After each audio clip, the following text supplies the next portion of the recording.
मुनि ने देखा सपना, वेद पुराण अपनाया जग ने, जिससे निकला नाट्य शास्त्र अपना।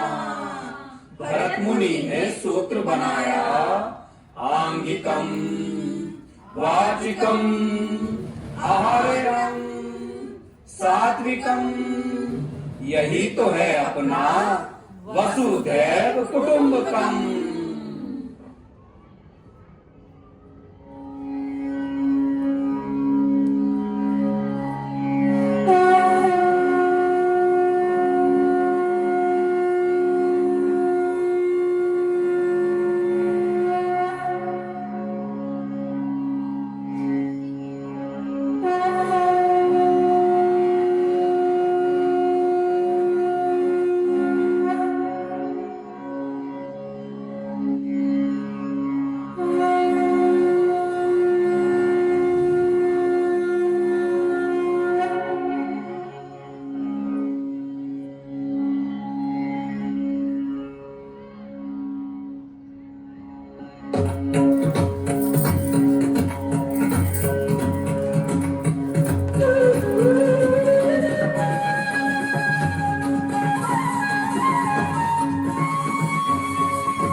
या कुन्देन्दु तुषारहारधवना,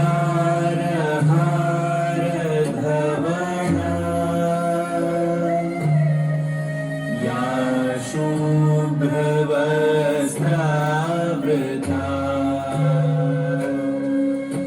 या वीणावरदण्डमण्डितकरा,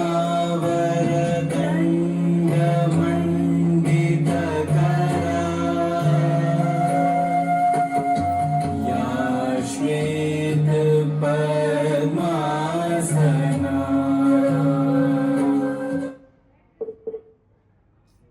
ब्रह्माच्युत शंकर प्रभृतिभिर्देवे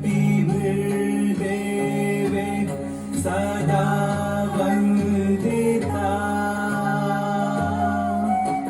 सा मा पातु सरस्वती भगवती, निशेष जाड्यापहा।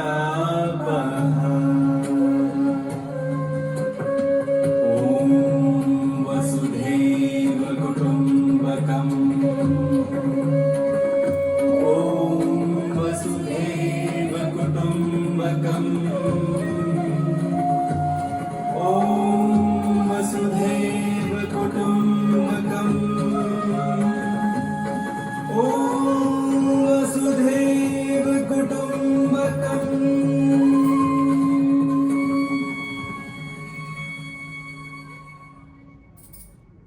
पूर्व रंग समाप्त हो गया है। चलो अब जो कुछ सीखा है इसका अभ्यास करो। यह एक नवीन प्रयोग है, इसमें तनिक भी चूक नहीं होनी चाहिए। प्रणाम स्वीकार करें मुनिवर। सदा स्नेही बने रहें। कहे ऋषिगण, किस प्रयोजन से आना हुआ? हे मुनिवर, जब से आपने नाट्य शास्त्र की रचना की है, हमारे हृदय में कई तरह के प्रश्न उठ रहे हैं। उसी के उत्तर के लिए हम आपके पास आए हैं। पूछें, निसंकोच पूछें।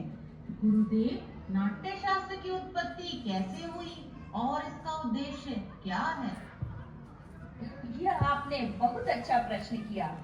यह प्रश्न केवल नाटक को नहीं, बल्कि जीवन के सार को समझने का एक माध्यम है।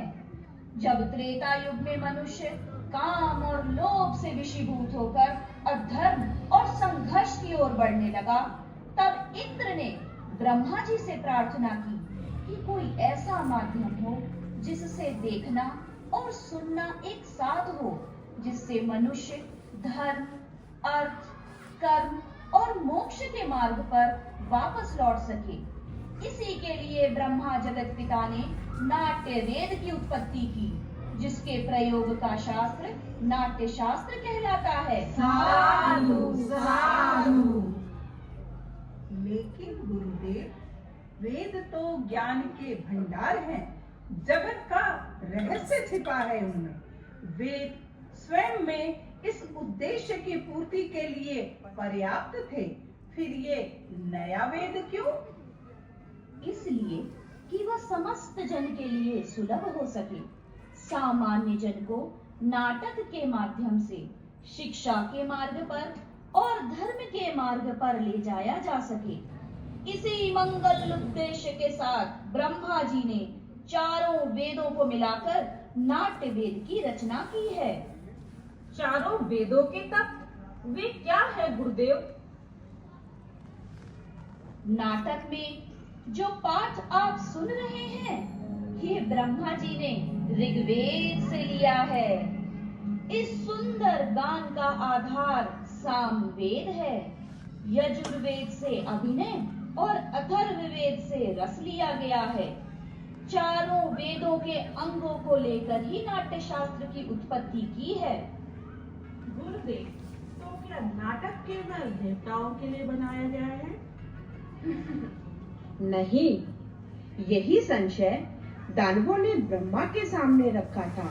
तब ब्रह्मा जी ने उत्तर दिया था कि नाट्य शास्त्र तो सबके लिए है। यह देवताओं, दानवों और मनुष्य के समस्त शुभ और अशुभ कर्मों को दिखलाने वाला है। इस शास्त्र में तो त्रिलोक्य का अनुकीर्तन है।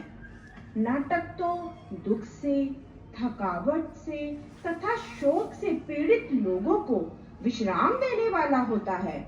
इसमें तो समस्त रस, समस्त भावों, समस्त शास्त्रों, शिल्पों और कार्यों का सन्निवेश है।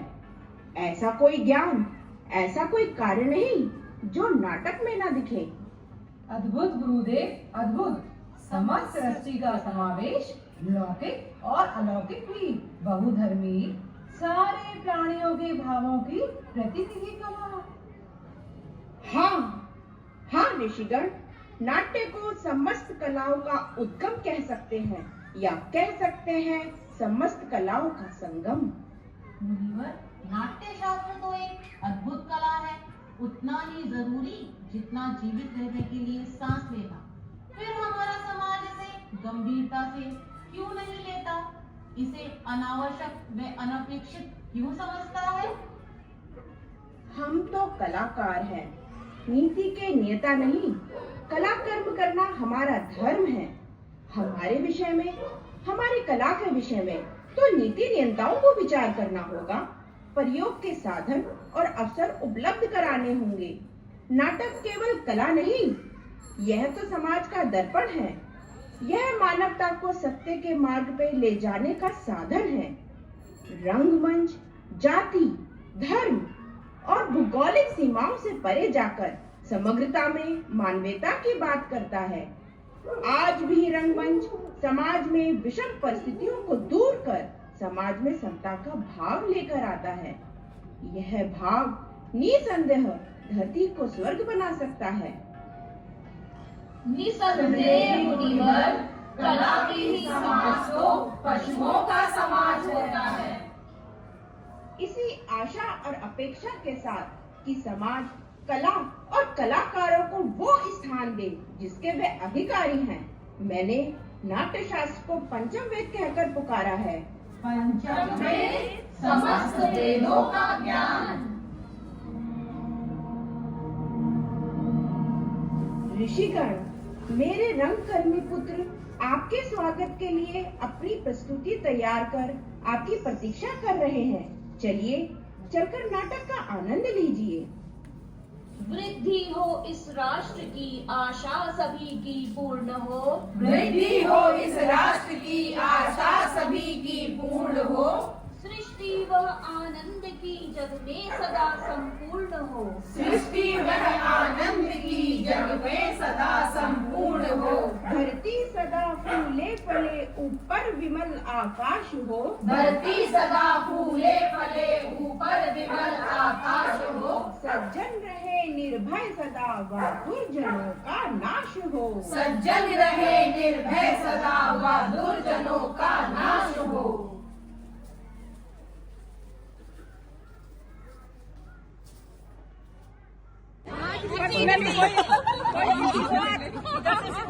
इधर आ जाओ, अंदर आ जाओ, अब अंदर आ जाओ। बहुत सुंदर प्रस्तुति बच्चों के द्वारा और बड़ों के द्वारा बहुत सुंदर लगी है। बहुत अच्छा, बहुत सुंदर। आगे भी ऐसा कुछ होते रहना चाहिए। बिल्कुल, हम भी और आगे बढ़ेंगे यहाँ पर। बहुत अच्छा लगा। अभिनय कैसा था? अभिनय सभी का बहुत अच्छा। सभी बच्चों को और जनता को ये NSD की तरफ से एक कैंपेन चलाया गया है जिसमें हमारे ऋग्वेदों के बारे में, नाट्य शास्त्र के बारे में लोग अवेयर हों। उसी के लिए नाटक तैयार किया गया था। तो मेरे ख्याल से हम लोगों ने अपना हमारा पर्पस था, जो उद्देश्य थे हमने वो पूरा किया। आजकल भूल ही गए हैं बच्चे कि 4 वेद कौन से होते हैं।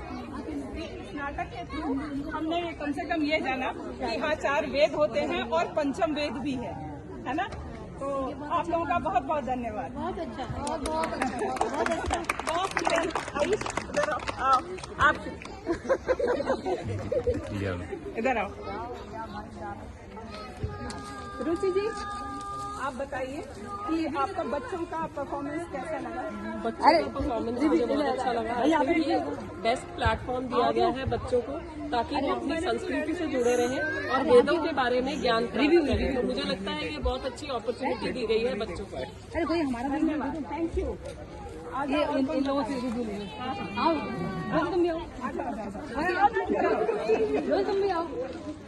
नहीं, ओवरऑल जो भी था ये बहुत बढ़िया चीज थी। सबसे अच्छी चीज इसमें जो आपने वेद के बारे में बताया है। इवन सच कह रहे हैं आप, जो छोटे छोटे बच्चे आज के डेट में वेदों के बारे में अवेयर नहीं है वो लोग, तो नाटक के द्वारा जो आपने प्रस्तुत किया है, नो डाउट बहुत बढ़िया था। Good job. धन्यवाद, धन्यवाद। प्रस्तुति बहुत बढ़िया थी, लेकिन हमारा जो पांचवा हमारा जो शास्त्र है नाट्य शास्त्र के बारे में पंचम वेद। इस नाटक का नाम था पंचम वेद, और जिसे नाट्य शास्त्र भी कहा जाता है। तो 4 वेदों का जो रस निचोड़ के जो बनाया गया है वो पंचम वेद बनाया गया है। और नाटक सामान्य जन के लिए ये बनाया गया है, जिससे कि लोग जान पाए कि नाट्य शास्त्र के द्वारा हम समाज में कैसा परिवर्तन ला सकते हैं। बहुत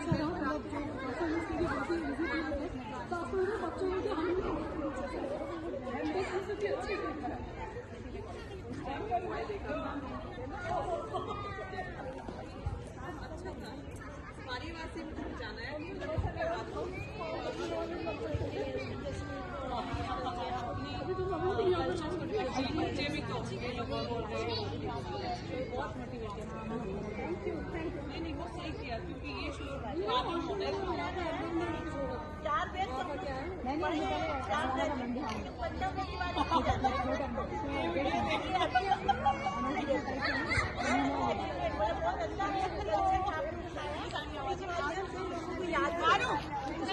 गाड़ी चाबी।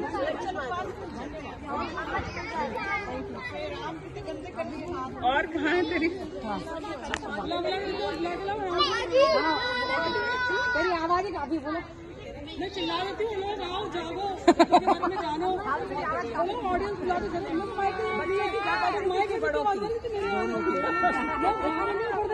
आपकी तो बहू भी थी और आपका पोता भी था नाटक में, तो आपको हमारे स्वेटर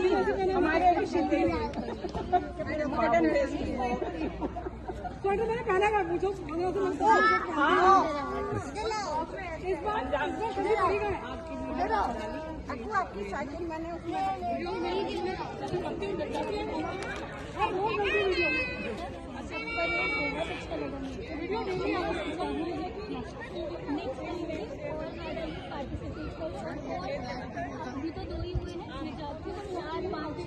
बहुत अच्छी बात बोली, और यही हमारा प्रयास है में ज़्यादा से ज़्यादा जागरूकता हो, क्योंकि इसमें कहा गया है कला भी समाज का बच्चों का समाज होता है। तो कला के बारे में और जागरूकता फैले, यही हमारा प्रयास है। धन्यवाद।